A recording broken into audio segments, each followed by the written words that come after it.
বিপ্লব একজন শিক্ষা সেলের সভাপতি এবং প্রধান শিক্ষক স্কুলের, কি বলবেন, কি মনে হচ্ছে চোপড়া কতটা লিড করবে?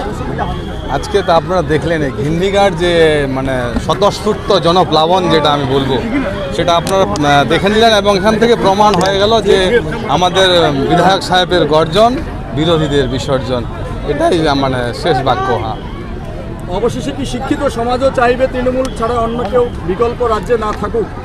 শিক্ষিত সমাজ সবসময় আমাদের মামাটি মানুষের সরকারের পাশে, কারণ যে সমস্ত উন্নয়ন প্রকল্প যেটা সরাসরি মানুষ পেয়েছে বিগত দিনে কোনো দিনও পায়নি, 34 বছরের বাম অপশাসন আপনাদেরও জানা আছে, এবং সেটার পরিপ্রেক্ষিতে আপনারা যেটা দেখতে পেলেন আজকে ঘিন্নিগাবাসী, যেটা আমি বলবো জনপ্লাবন, যেটা আমার বলা, আমি বললাম কিছুক্ষণ আগেই যে মামাটি মানুষের প্লাবন, এটা আজকে এটা প্রমাণ করে দিল যে ঘিন্নিগা শুধু জেতার সময়ের অপেক্ষা। দাদা, শিক্ষা সেলের প্রেসিডেন্ট হয়ে কিভাবে দেখছেন? পুরো প্যানেলটাকে আজকে কিন্তু বাতিল করা হয়েছে, কি বলবেন? পুরো প্যানেলটা বাতিল, এটা আপনাদের একটা মানে ভুল বার্তা দেবেন না।